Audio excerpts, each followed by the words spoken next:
precisamos fazer um link aqui com o Paulo Carneiro, que está chamando.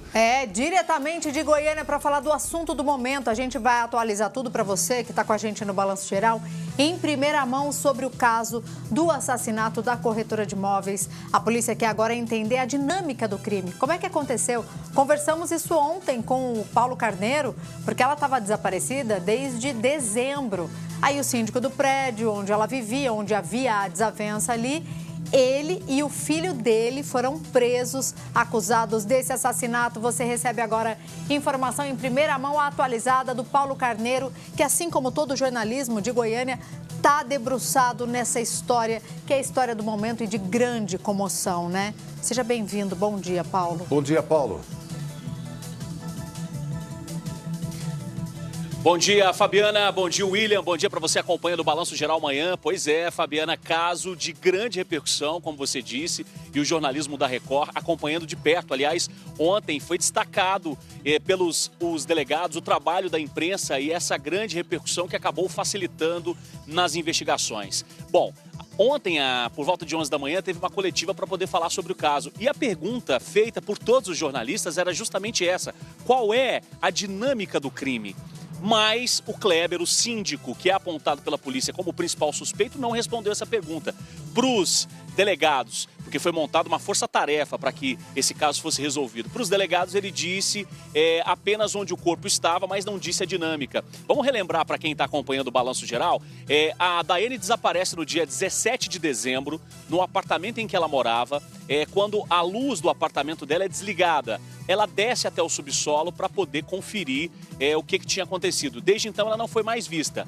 Para a polícia, o síndico disse que no momento em que a Daiane desceu, ele encontra com ela num ponto onde fica o padrão de energia, eles começam uma discussão, ele diz que vai para uma luta corporal e acaba matando ela. Ele não dá mais detalhes de como ele fez. Para a polícia, esse movimento do Kleber, o síndico que foi preso ontem, foi um movimento programado.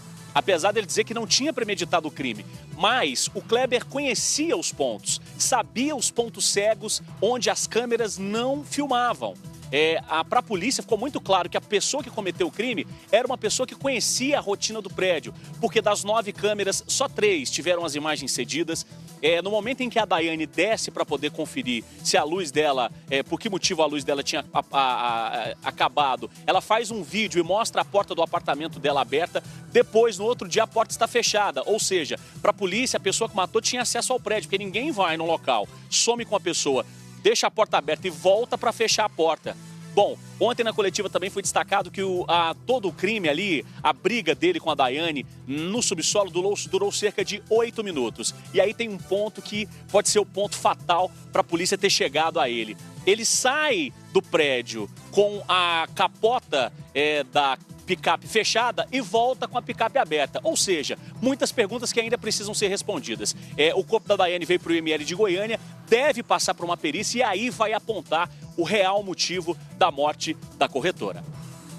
Uma situação que vai mostrando como tudo teria acontecido. Mas essa história, ela tem capítulos anteriores, Paulo, Fabi e Dr. Guastelli. Ou seja, a discussão, a desavença deles já vem de bastante tempo, né? Há mais de 2 anos, né? Eu obtive ontem, são 10 processos aqui que Daiane e o Kleber, né, que é o síndico, já litigavam na justiça, né, por picuinhas do condomínio. Depois a gente pode esclarecer mais. São vários processos. Entre eles, invasão de domicílio, ele desligava a luz, ela ia lá, conseguia eliminar, até um pedido que ele entrou, fez uma assembleia, né, que aprovou a expulsão dela do condomínio. Aí ela entrou com um pedido para anular, a justiça deu para ela retornar ao prédio. E ele dizia o quê, doutor? Já que esse documento se traz agora com exclusividade para a gente, ele alegava o quê para conseguir essa expulsão? Que ela era pessoa que não era...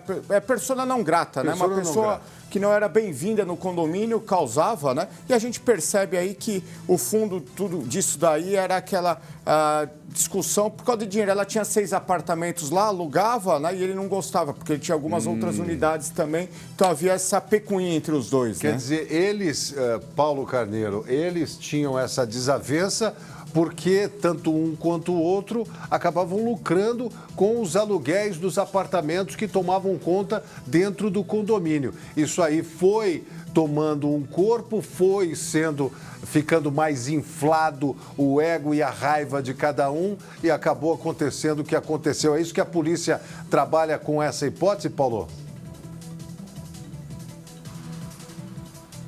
Ô, William, um ponto que a gente precisa destacar é o seguinte: durante todo o processo, foram 42 dias de investigação, o Kleber ele tenta falar para os policiais e para a sociedade que a Daiane era uma mulher muito difícil, que ela complicava a vida do condomínio. Mas o que mostra a investigação?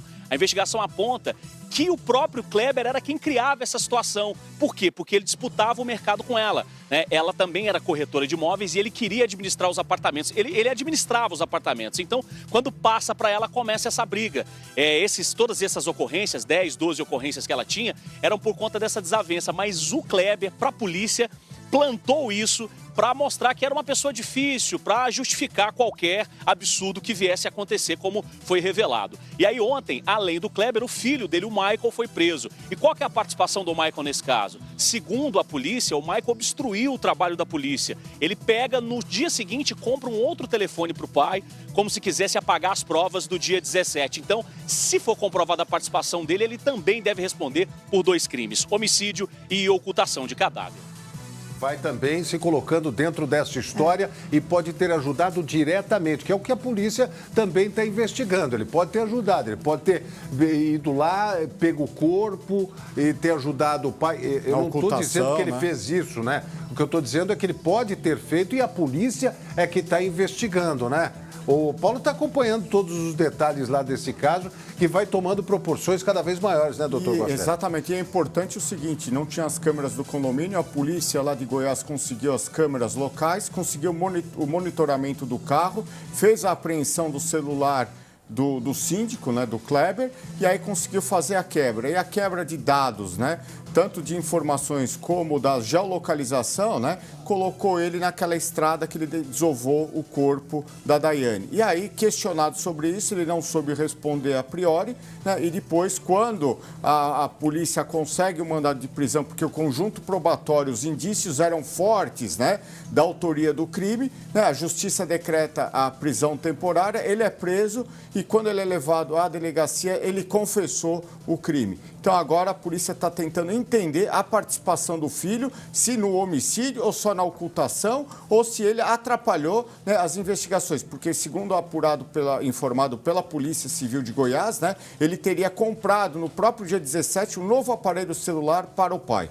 E isso tudo está sob investigação também. A gente traz a atualização até da família, né? O que disse também essa mãe dessa mulher e o que disse o delegado. Ele explicou como é que conseguiu estabelecer a culpabilidade ao síndico. Segundo o próprio delegado, Kleber teria os meios e o motivo para, de fato, ser o criminoso. Então, ele estabeleceu que o crime foi cometido no máximo, num lapso de 8 minutos, sem que nenhum porteiro tivesse autorizado a entrada de pessoas estranhas, sem qualquer fluxo estranho tivesse sido presenciado. Então, a partir desse primeiro estabelecimento, ficou claro que a autoria já demonstrava para o síndico. Então, ao longo da investigação, ele conseguiu demonstrar que ele tinha os meios, ele tinha um modo e tinha especialmente o motivo, né? Já tanto divulgado inclusive na mídia, os diversos boletins de ocorrência, processos envolvendo a vítima do contrato da Oi e os autores presos. E o repórter Gabriel Almeida foi até o ponto exato onde o corpo da corretora foi encontrado. É um local de difícil acesso. E a gente vai ver agora.